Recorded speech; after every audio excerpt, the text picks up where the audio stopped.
Assalamualaikum warahmatullahi wabarakatuh. Perkenalkan, kami dari kelompok 4 yang beranggotakan saya sendiri, Ilda Pratiwi, channel 122147. Nama saya Kasmianti dengan NIM channel 122301.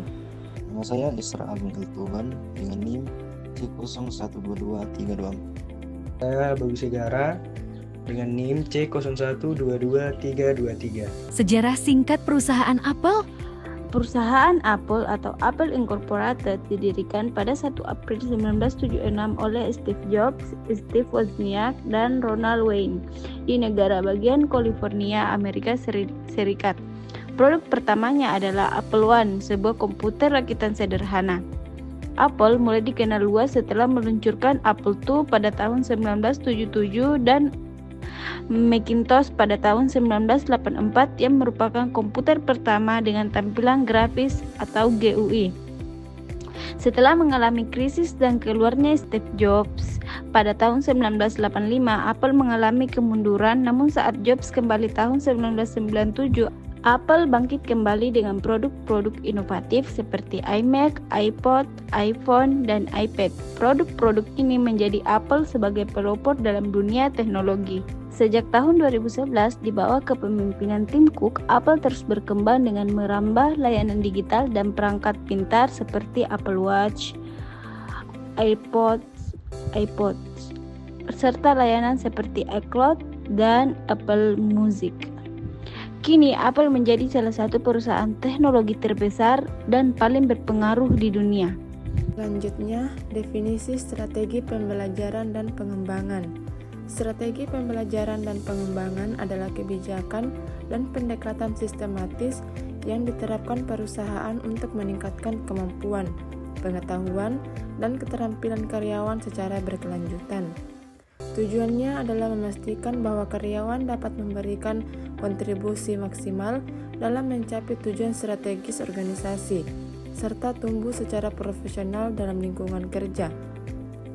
Di Apple, pembelajaran dan pengembangan tidak dipandang sebagai kegiatan tambahan, tetapi sebagai bagian penting dari strategi bisnis yang menyatu dengan budaya perusahaan. Filosofi pembelajaran dan pengembangan di Apple. Apple memiliki filosofi yang unik dalam mendesain strategi pembelajaran, yaitu yang pertama, belajar melalui pengalaman atau learning by doing. Karyawan Apple belajar langsung dari keterlibatan dalam proyek nyata, bukan hanya dari teori. Yang kedua, pemikiran inovatif dan kreatif. Pelatihan diarahkan untuk membentuk pola pikir inovatif agar mampu menghasilkan produk dan solusi baru.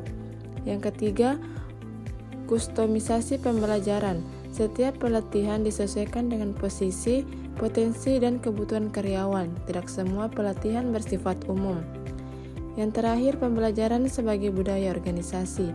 Apple mendorong semua unit kerja menjadikan pembelajaran sebagai bagian dari proses kerja sehari-hari, bukan hanya tugas HRD.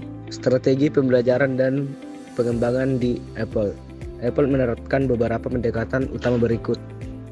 Bagian A, Apple University, sebuah program internal eksklusif yang dirancang oleh Steve Jobs untuk mentransfer nilai-nilai filosofis, desain, dan cara berpikir strategis khas Apple adalah para karyawan. Disinilah karyawan belajar memahami mengapa Apple berpikir berbeda. Bagian B, on the job training, pelatihan langsung di tempat kerja. Karyawan Apple banyak belajar dengan terlibat langsung dalam pengembangan produk, diskusi teknis, dan evaluasi proyek. Bagian C, program mentoring dan kolaborasi tim. Apple sangat menekankan kerja sama lintas fungsi, mentor dari senior membimbing junior terutama dalam tim riset, desain, dan teknik. D, pembelajaran digital fleksibel. Apple menyediakan akses ke pelatihan berbasis online yang bisa diakses kapan saja seperti modul pengembangan soft skill, teknik, dan kepemimpinan.